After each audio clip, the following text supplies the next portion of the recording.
Welcome to Hari's Hobbies, the channel where we discuss the latest tech news and delve into newest tech products. So recently, AMD has really been taking the lead on the mainstream platform with their new 2000 series.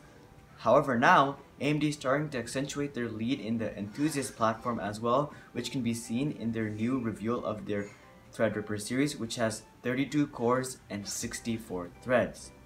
But before we get into that, make sure to hit that subscribe button if you guys would like to stay updated with the latest tech news related to gaming and PCs. Well, as you guys already probably heard, Intel just unveiled their 28-core 56-thread enthusiast line CPU, and it was overclocked all the way to 5 GHz. At first, while this seemed really impressive, after the initial hype surrounding it faded off and there's more details about it, it actually wasn't as impressive as it first seemed. So, what happened? Well, taking a closer look, this CPU fits along with the 3647 LGA socket, and its motherboard has 6 DIMM slots on either side. It's all fine until you realize that the motherboard also has 4 8-pin EPS power connectors, and this processor requires a very high 1000 watts in order to completely fulfill its power requirement needs. Also, that's not it. Intel was actually using a 1000 watt liquid cooler in order to be able to achieve those high frequencies of 5 GHz. So clearly, it isn't as impressive as it first seemed.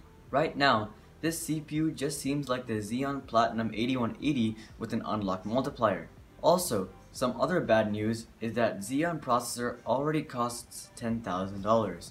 So who knows how much Intel will charge for this new enthusiast one that can overclock as well.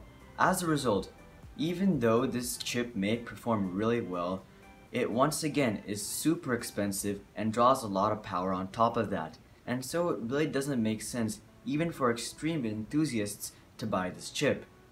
So that's Intel's side of the enthusiast line. So what does AMD have to offer? Well, recently AMD also revealed a new flagship processor, which will most likely be called the 2950X for the next Threadripper series. And this CPU is going to have 32 cores and 64 threads. And that is even 4 more cores than what Intel has to offer. So straight off the bat, AMD is taking the core lead. On top of this, AMD is also coming out with another chip which will most likely be called the 2920X, which will have 24 cores and 48 threads. So as for right now, those are the 2 models that AMD has revealed for their next Threadripper series. Well, what about performance? Do these AMD CPUs also get up to 5 GHz like the Intel one? Well, maybe they could if they had a 1000 watt cooler, but on a more serious note, the base frequency for these new chips will be 3 GHz and their max turbo frequency will be 3.4 GHz. These are just the numbers that AMD has given us right now, and AMD themselves have said that it may fluctuate, so it may go up or down a tiny bit. So make sure to keep that in mind. On top of this, the TDP of the chip is only 250 watts, which is actually really impressive for a 32 core 64 thread CPU.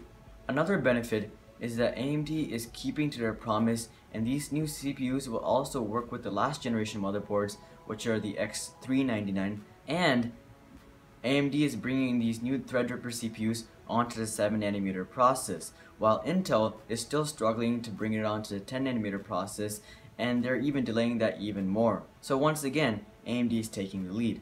Next up, how much are these CPUs going to cost? Well, AMD didn't drop any hints about the price. However, if you look at it from a relative scale, from last generation and its core count and this generation and its core count, for example, the flagship last generation, which was the 1950X, had 16 cores and 32 threads, and it cost $1,000. So this time we have a double amount of cores and double amount of threads, and so it should cost $2,000 for the 2950X, and the 2920X should cost $1,600. But that's just looking at it on a relative standpoint. AMD may choose to charge more or less than that, but probably less because AMD is known for the value. Now, considering that Intel's flagship CPU right now is 18 cores and 36 threads for $2,000, you're getting an additional 14 cores and 28 threads for the same price, or maybe even less, from AMD. So as you guys can all see, the new Threadripper series is an absolute steal from AMD. Finally, when are these new CPUs coming out? Well, we can expect these new CPUs to come out at the same time that Threadripper launched last year, so in August. So, as you guys can see, even though Intel may have the advantage in core clock even on the enthusiast line, AMD is simply bringing so much value for such a good price that AMD is definitely the clear choice for most people. And so as you guys can see, AMD is not only taking over the mainstream platform, but the enthusiast one as well. So, how do you guys feel about this? Do you guys think that the 32-core 64-thread CPU is completely pointless and no one is ever going to use all of it, so it doesn't really matter? Or are you happy that AMD is bringing so much competition and bringing more value to the market? Make sure to comment down below what you guys think, because I do read all my comments and I'm curious as to what you guys think, so make sure to post your thoughts. Also, if you guys like this video, then make sure to drop a like and hit that subscribe button if you guys would like to see more videos just like this one. But until next time, bye.